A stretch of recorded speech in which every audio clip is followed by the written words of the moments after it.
Mga kapuso, Bacolod City Enro nabudlayan nga mangkakas ang campaign posters nga ginpahamtang sa matagas nga kahoy kag building.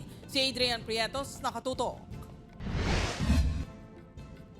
Sa bantas ng Bacolod Environment and Natural Resources Office, kapin-anom katonelada nga campaign material sa syudad ang kinahanglan nga mapangkakas. Ini maluwas pa sa mga malayo kag maligwin nga area sa syudad. Ang mas ginapaligban sang benro, ang mga tarpaulin sa ibabaw sa matagas nga punos ng kahoy, building, kag pati sa mga flyover. Palaligban man ang mga papel nga ginpangtapik kag dapat kiskison.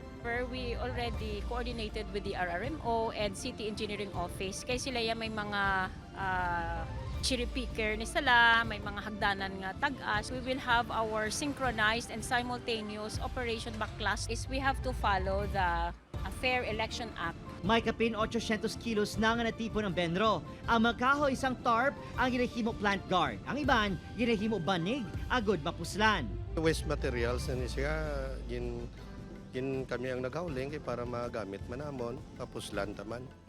O ti subong inang mga kuana o ginahimo na namon do banig. Sining weekend, ikasang interagency Oplan Baklas upod ng LGU, DILG, Negros Power, Barangay kag Comelec. Ginapanawagan man ang mga youth group kag student volunteers nga makbuli. Base sa Section 3 sa Comelec Resolution numbered 10924 kag sa Omnibus Election Code, ang pagpabilin sa campaign materials pagkatapos ng eleksyon ang ginakabi nga violation. Ang mga kandidato nga magpakita sa premature campaigning ukon post-election campaigning posible nga magapangatubang sa administrative kag criminal liability.